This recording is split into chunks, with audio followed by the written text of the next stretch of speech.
జగన్మోహన్ రెడ్డి, చంద్రబాబు నాయుడు వీళ్ళిద్దరికీ right now ఉన్నటువంటి జీవిత ధ్యేయం ఒకటే. 2024 ఎన్నికల్లో గెలిచి తీరాలి.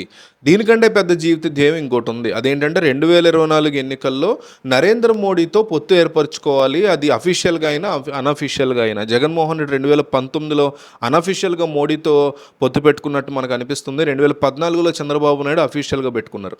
సో ఈ ఎన్నికల్లో అఫీషియల్ అయినా అనఫీషియల్ అయినా పర్లేదు, మాతో నడవండి అంటూ ఢిల్లీ వెళ్ళి ఆయన దగ్గర సాగిలి పడినటువంటి పరిస్థితి ఆంధ్రప్రదేశ్లోని ప్రస్తుత ముఖ్యమంత్రిది, పాత ముఖ్యమంత్రిది. వీళ్ళిద్దరూ కాకుండా ఇప్పటికే ఎన్డీఏలో మిత్రపక్షంగా ఉన్నటువంటి జనసేన పార్టీ కూడా అదే ప్రోగ్రాం చేస్తుంది. ఈ నేపథ్యంలో ఇటువంటి పరిస్థితులు నడుస్తున్నటువంటి నేపథ్యంలో రానున్న రోజుల్లో భవిష్యత్తు ఎట్లా ఉండబోతుంది ఆంధ్రప్రదేశ్లో? ఈ 10 సంవత్సరాల నుంచి ప్రత్యేక హోదా అనేది కూడా ఇవ్వకుండా నడిపిస్తున్నటువంటి, లేకపోతే మిగతా విభజన హామీల విషయంలో మనకు అన్యాయం చేస్తున్నటువంటి బీజేపీతో వీళ్ళు ఇంత ఎగబడ్డం అనేది రాష్ట్రం యొక్క దౌర్భాగ్యం. సో ఆ విషయాన్ని పక్కన పెడితే నరేంద్ర మోడీ సర్కారు కొన్ని గంటల్లోనే చంద్రబాబు నాయుడిని ఎన్డీఏలోకి అఫీషియల్గా ఆహ్వానించబోతోంది అనేది మనకు ఉన్నటువంటి ప్రాథమిక సమాచారం. ఈ సమాచారమే గనక కరెక్ట్ అయితే రానున్న 24 లేదా 48 గంటల్లో చంద్రబాబు నాయుడిని తన పార్టీలోకి, తన ఎన్డీఏలోకి అఫీషియల్గా అనౌన్స్ చేయబోతున్నారు అమిత్ షా. ఇది కనుక మిస్ అయితే పార్లమెంట్ సెషన్స్ తర్వాత జరగబోతోంది. ఎందుకంటే ఆంధ్రప్రదేశ్లో ఎలక్షన్కి వెళ్ళాలంటే, జగన్మోహన్ రెడ్డిని ఎదుర్కోవాలంటే ఎలక్షన్ కమిషన్ ఆఫ్ ఇండియా చాలా జాగ్రత్తగా, చాలా న్యాయంగా ఉండాలి ఆంధ్రప్రదేశ్ ఎలక్షన్లో అనే ఫీలింగ్తో ఉన్నారు చంద్రబాబు.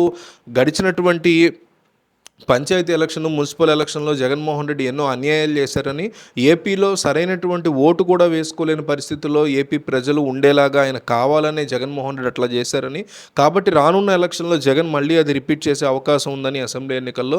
కాబట్టి అందుకోసమైనా Modi help, election commission of India support కావాలి అనేసి చంద్రబాబు నాయుడు కోరుతున్నారు. సో ఈ కావాలి అనేది గనక నరేంద్ర మోడీ యాక్సెప్ట్ చేస్తే దానికోసమే, కేవలం అదొక్క దానికోసమే Chandrababu Naidu election commission of India నుంచి సపోర్ట్ కోసమే మోడీ వెనక పడుతున్నారు అనేది టీడీపీకి సంబంధించినటువంటి మీడియా అనేటువంటి మాట. మరోపక్క జగన్మోహన్ రెడ్డి పడడానికి వెనకాల కారణం చంద్రబాబు పవన్ కళ్యాణ్తో కనుక చేతులు కలిపినట్టు బీజేపీ 2014లో మళ్ళీ చేతులు కలిపినట్టు చేస్తే 2024లో 14 రిపీట్ అయ్యేటువంటి భయం కూడా జగన్మోహన్ రెడ్డికి ఉందని, అందుకే ఈయన తరఫున ఈయన కూడా అది జరగకుండా తన వంతు ప్రయత్నాలు, విశ్వ ప్రయత్నాలు చేస్తున్నారు అనేటువంటి మాట ఉంది.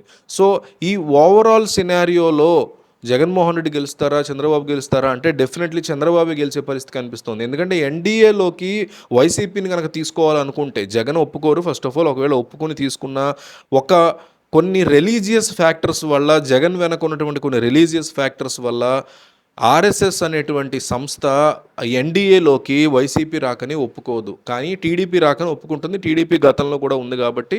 సో టీడీపీలో గనక ముందుకు వెళితే, టీడీపీతో జతకట్టి వెళితే ఎంపీ టికెట్లు తీసుకునే అవకాశం ఉంటుంది. 4, 5 కుదిరితే జనసేన మిత్రపక్షంతో కలిపి 8 తీసుకోవచ్చు.